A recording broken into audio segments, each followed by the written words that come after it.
Resource Mobilisation Fund was established early in March as a 100 million rand industry commitment. This to, of course, help alleviate the energy crisis. Now, an investigation into criminality at Eskom was funded by BLSA, thus sparking outrage because of links with an alleged apartheid operative. The Resource Mobilisation Fund, like the Solidarity Fund, was supported by other business groupings such as Business Unity South Africa. So let's bring in political analyst Khaya Sithole to try and, of course, understand what exactly is happening here. Khaya, thank you for your time and good morning to you.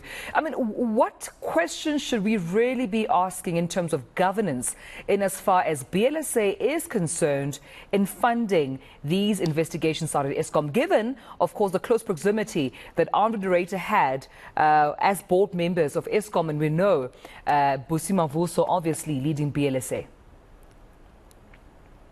Good morning and good morning to the viewers. So there are a couple of discrete issues here. The first issue is the comparison between the Solidarity Fund and the Resource Mobilisation Fund is that when these funds were put together, there was a very clear commitment to transparency. And the reason that transparency was regarded as important is that obviously you had this unusual intersection between state resources and public resources. And generally the state has been accused of not being very efficient in managing the resources that it has. So a lot of people tend to be very skeptical about putting in any additional resource to help the state because there's a fear that it will simply disappear. So the importance of the transparency is that it enables everyone to sort of know how those funds have been utilized and sort of essentially create a template for future collaboration. What seems to have happened with this idea of supporting Eskom is that very few people were aware that it was happening. So now we do know that around 50 million rand was raised, and BLSA in particular put up 18 of that 50 million rand. Now the problem here is that the information wasn't unknown just to you and I, but also within the Eskom board structure itself. It seems that Mr. Andre de Ruyter had essentially walked out of the boardroom and appealed to external parties in order to fund this particular investigation.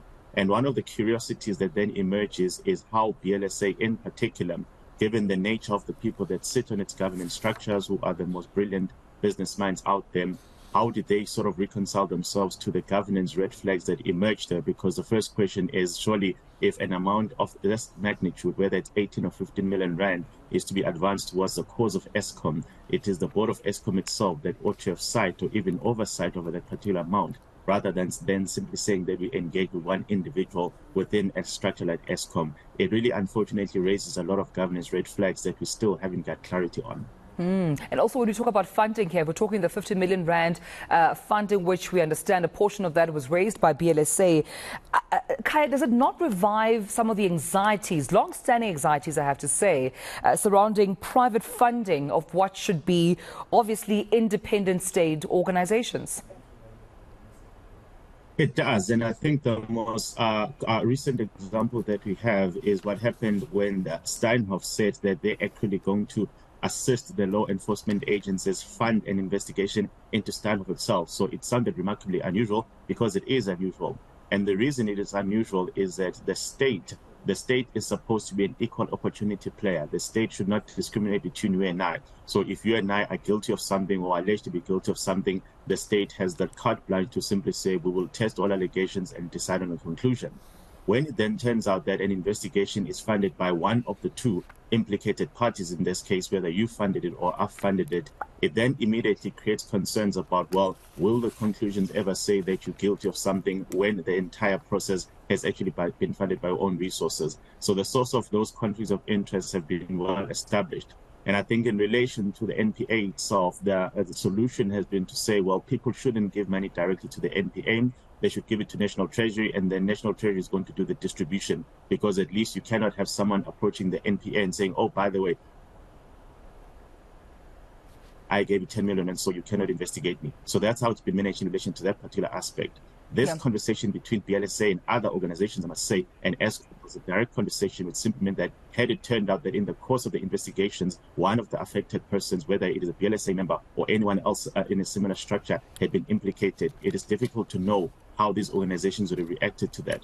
And I think the reason we specifically refer to BLSA is that, remember, a few months ago, they had the same issue when it came to the question of Bain. So Bain was reintegrated as a member of BLSA, even though they'd been heavily implicated instead captured SARS. So imagine if BLSA had said to SARS, look, it looks like you do not have enough resources to fund a particular investigation. Here's an amount of money for you to fund those investigations. And then the investigation comes back and says, well, actually, an affected party is one of your members. It just creates untenable conflicts of interest, which the BLSA, I must say, seems to be completely unwilling to accept that this is a problematic stance that they've taken.